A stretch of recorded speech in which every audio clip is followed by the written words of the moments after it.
My wife friend zoned me and wants a platonic companionship. My wife 35 female and I 35 male have been married for 15 years and we've been together for 20 years. We have 2 kids 12 and 14 we absolutely adore and work tirelessly to provide the best possible life for them. For the past 3 years, things have been somewhat bumpy. I understand that our kids are at an age where they require a ton of our attention and resources with school, band, club sports, and other extracurriculars, and I'm aware of the physical and emotional toll that can have on marriages. However, for these past 3 years, my wife and I have had very little intimacy and very little sex, and we've been trying very hard to work on that aspect of our relationship. This past year has been the most difficult and by far the darkest year in our marriage. We didn't talk very much. We essentially became roommates co-parenting our kids under the same roof. It was very depressing and very demoralizing. It was to the point where we began contemplating divorce, and it became very dark and gloomy in the household because of that. We began seeking help with both individualized therapy and couples therapy, and it seems to have helped some.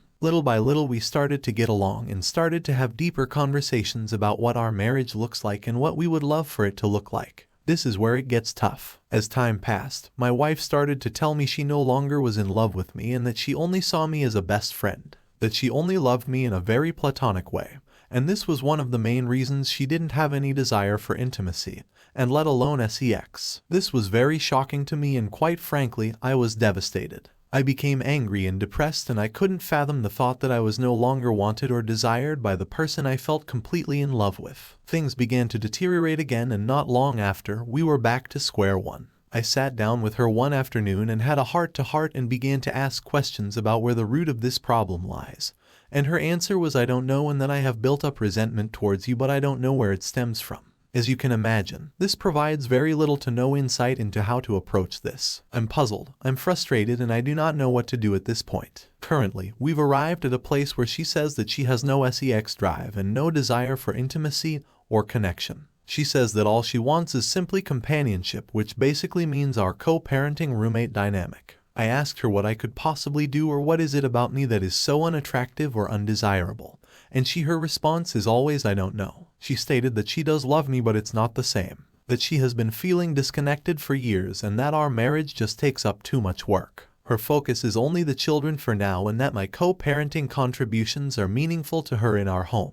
I'm at a loss and I'm mainly venting about my frustration. It's tough to realize that the person you love has no feelings for you. I feel like at this point I'm only here to contribute financially and as a parent. I feel like what she means with companionship is that she's comfortable with the convenience of having a good father for our kids and my financial contribution to the household. In regard to intimacy or sex, she basically told me that it's not something she's interested in or wants at this time. She mentioned that the only way to get to a point for any of that is to be intoxicated, which I believe is incredibly awful and very wrong. I told her I do not think forcing herself to have sex or be intimate by drinking or smoking is good, and I declined to be a part of that, which to my surprise, it upset her and made her more distant. We're both extremely honest and transparent. We've never cheated on each other and we are always free to look through each other's phones, emails, socials, etc., and we hardly ever do. I asked her if there was someone else and she declined. Honestly, I believe her. We then peacefully went through each other's things and as expected, it was clean. We've always been very forward, even with the hard topics, so I don't smell nor feel any foul play or infidelity. Am I wrong for declining to only be intimate or have sex when she's intoxicated? I'm firm on my stance of not partaking in this only when I'm high or drunk sex because it doesn't sit well with me. I do not know how to help our situation and I'm starting to become a bit anxious and desperate. We're both fairly young and healthy individuals and good looking.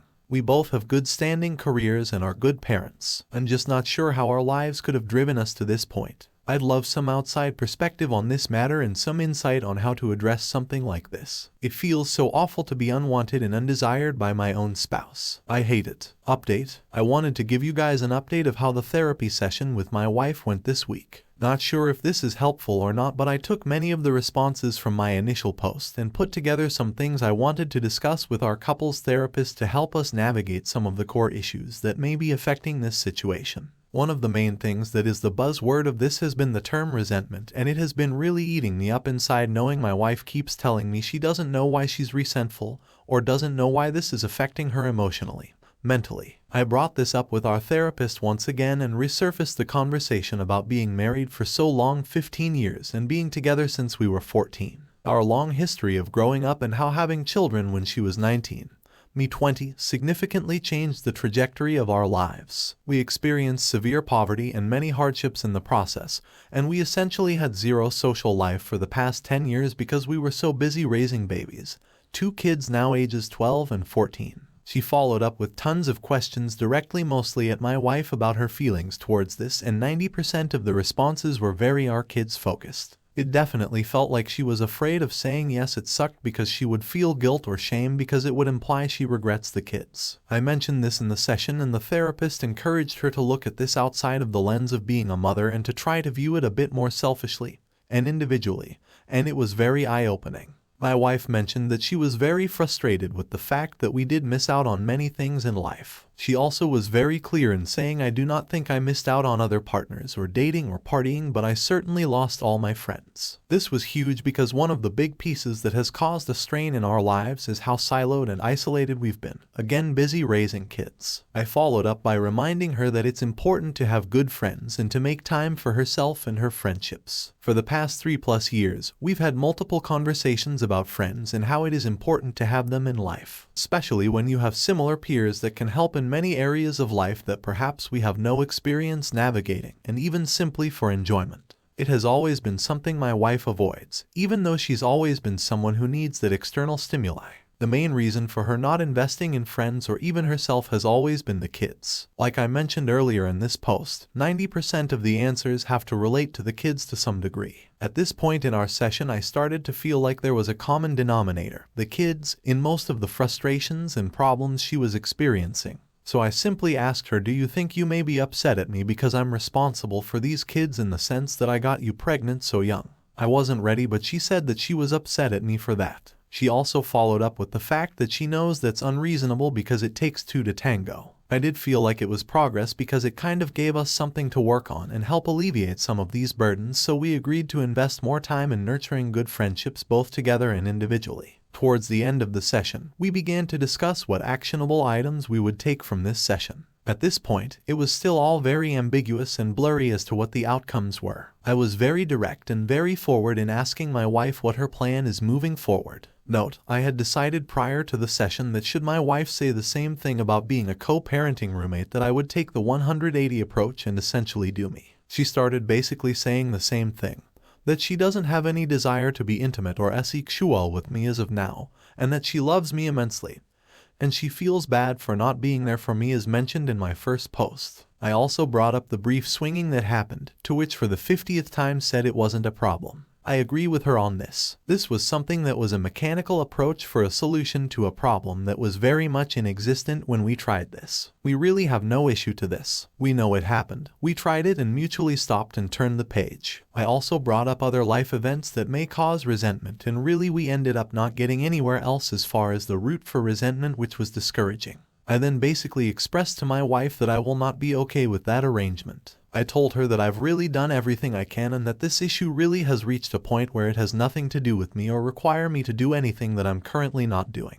I was very direct in saying that I will not be accepting this dynamic, and that I need to be with someone who is actively involved in our marriage, works towards resolutions, and is very much interested in maintaining an active intimacy and sexual relationship. I expressed how I am not going to be a convenience and that there was more to life than being roommates and co-parents. I made sure she knows I love her dearly and that I do want this to work for the better. I also told her that I'm fully committed to this marriage so long as she is as well, and that is she wasn't. It's okay.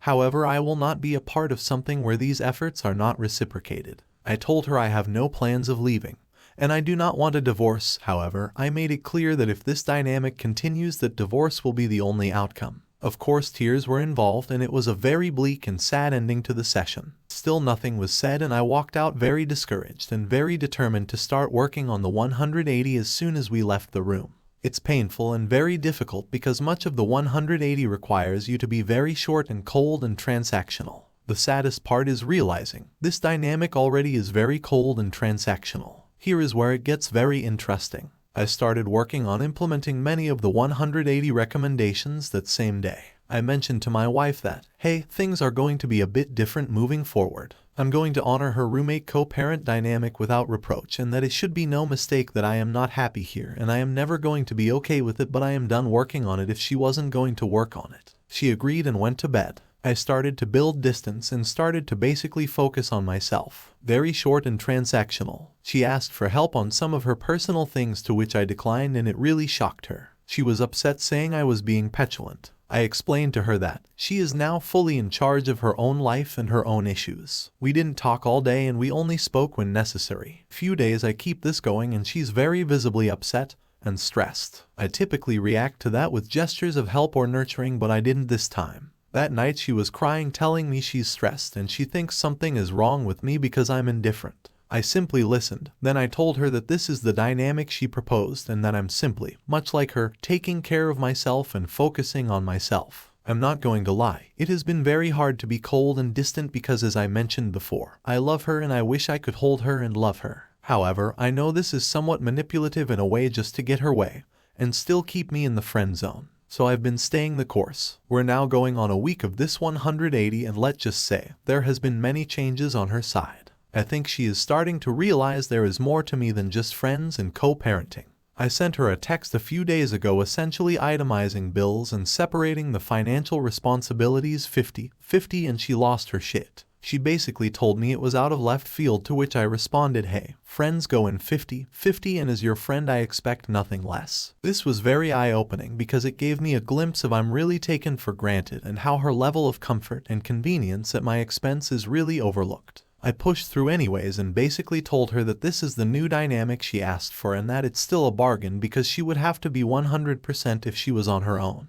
I'll wrap up with this. While the 180 has been working in many different areas, I am still very much sad about the overall situation. There have been many eye-opening statements being said and realization that have not been pleasant to encounter. It has also sparked new energy and new efforts on her side as well. She's definitely seeking to talk to me more often, and while it's hard to turn down, I hope if things improve, this continues to happen. I've also noticed that she's making more time for herself aside from being a mom, which is huge because she pretty much neglected herself for years. I'm very pleased seeing her be more herself. My hope is that as we work on ourselves, the marriage improves. There really is no telling at this point where this will go. We are very much cordial and amicable even to this day, and that's a very good sign. Boundaries are set and expectations are very clear, and I feel that no matter the outcome, I will be at peace with everything that has been done. We're still going to continue the couples therapist until we either rekindle our marriage or end up in divorce. I feel like having this non-biased third party really helps as a witness and as a guide through this. No matter what, I will always love my wife. However, I will not participate in a sex-less, intimacy-less marriage because we both deserve better. Thank you all for all the kind words and recommendations and feedback. This will be my last post on this topic and I wish you all the best.